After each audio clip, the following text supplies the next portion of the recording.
بسم الله الرحمن الرحيم. التلاوة الحجازية.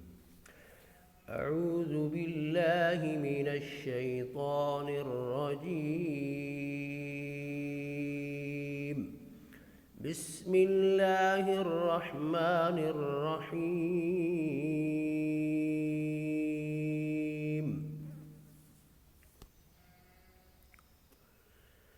الحمد لله الذي وهب لي على الكبر إسماعيل وإسحاق إن ربي لسميع الدعاء.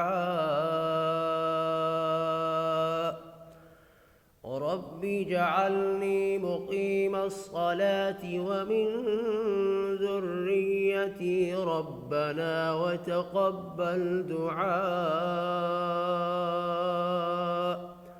ربنا اغفر لي ولوالدي وللمؤمنين يوم يقوم الحساب.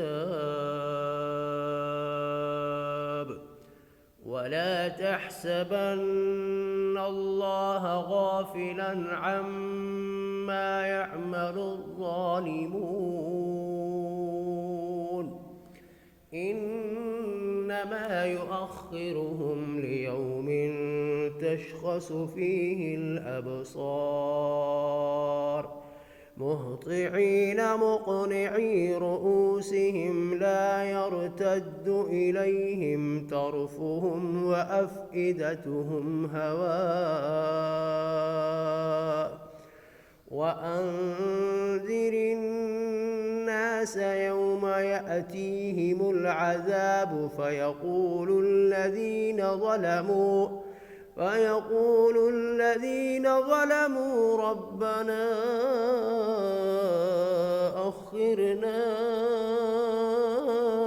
إلى أجل قريب نجب دعوتك ونتبع الرسل أولم تكونوا أقسمتم من قبل ما لكم من زوال وسكنتم في مساكن الذين ظلموا أنفسهم وتبين لكم كيف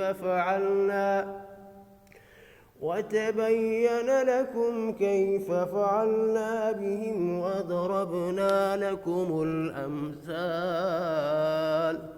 وقد مكروا مكرهم وعند الله مكرهم وإن كان مكرهم لتزول منه الجبال.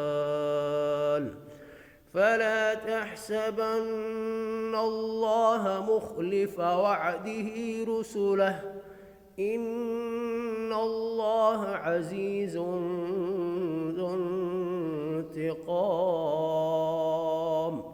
يوم تبدل الأرض غير الأرض والسماوات وبرزوا لله الواحد القهار. وترى المجرمين يومئذ مقرنين في الأصفاد سرابيلهم من قطران وتغشى وجوههم النار ليجزي الله كل نفس ما كسبت إن الله سريع الحساب. هذا بلاغ للناس ولينذروا به وليعلموا أنما هو إله واحد وليذكر أولو الألباب. صدق الله العظيم.